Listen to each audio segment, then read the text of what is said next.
Saludos estudiantes, vamos a hablar ahora sobre instrumentación sísmica.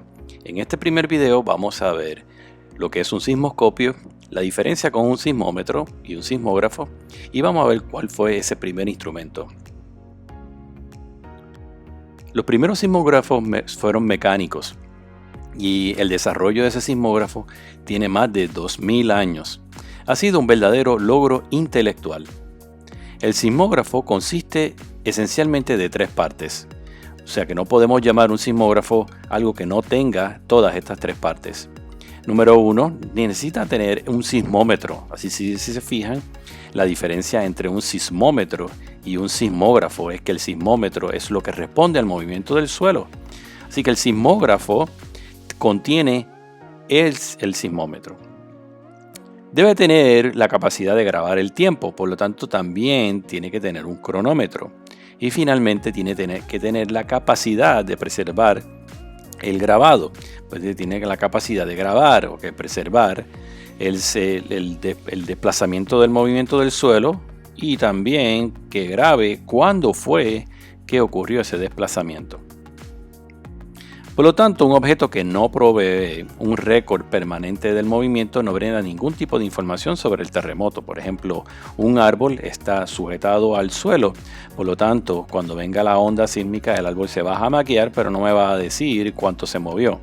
Así que en cierto modo debe de haber un desacoplamiento entre el suelo y la tierra, el suelo y el objeto. Veamos aquí el ejemplo de un gavetero en una habitación de una casa en la ciudad de Anchorage, luego de que ocurriera o mientras ocurría el evento de 1964 en Alaska. Esto es un terremoto que actualmente se encuentra en la posición número 2 o 3 de los eventos más grandes registrados. Y ese terremoto generó tal movimiento, sacudida del suelo, que hizo mover un gavetero dentro de esta habitación, y parece que en una de las patas de ese gavetero había como no había una pata que lograra deslizarse suavemente, sino que el resultado fue que dejó un trayecto, un rastro de su movimiento. Y eso es lo que podemos observar aquí. Esta línea entrecortada podemos ver dónde empezó, ¿verdad? Y la flecha nos indica hacia dónde se movió. Y aquí podemos observar, esta es la dirección hacia el norte. Esta es la dirección hacia el norte. Esto es un plano de la casa. El gavetero se encontraba en esa dirección, dentro de esa habitación. Y podemos observar todo el desplazamiento de esa pata en específico de ese gavetero hasta donde terminó. O sea que desde que empezó el terremoto hasta que terminó, el gavetero se movió todo a esta forma. Sin embargo, esta evidencia no es perfecta. Sí podemos ver dónde fue que estuvo el gavetero en un cierto modo, preciso instante. Sin embargo, no sabemos exactamente cuándo, en qué momento fue que se movió. Además de que no nos ofrece ningún tipo de información sobre la aceleración. Cuánto tuvo que moverse el suelo para que sobrepasara una cierta fricción y el mueble se moviera. Por lo tanto, ¿qué quiere decir esto? Si nosotros tomamos este punto de partida aquí, toda esta línea que vamos bajando hasta acá. O sea, no sabemos si todo este trayecto ocurrió en cuestión de un segundo o si ocurrió en cuestión de una fracción de un segundo. Bien, así que no sabemos exactamente en dónde estaba esa pata del gavetero en un momento dado. Solamente tenemos el trayecto y por lo tanto no lo hace un sismógrafo. Así que, ¿cuál fue el primer instrumento que se conoce?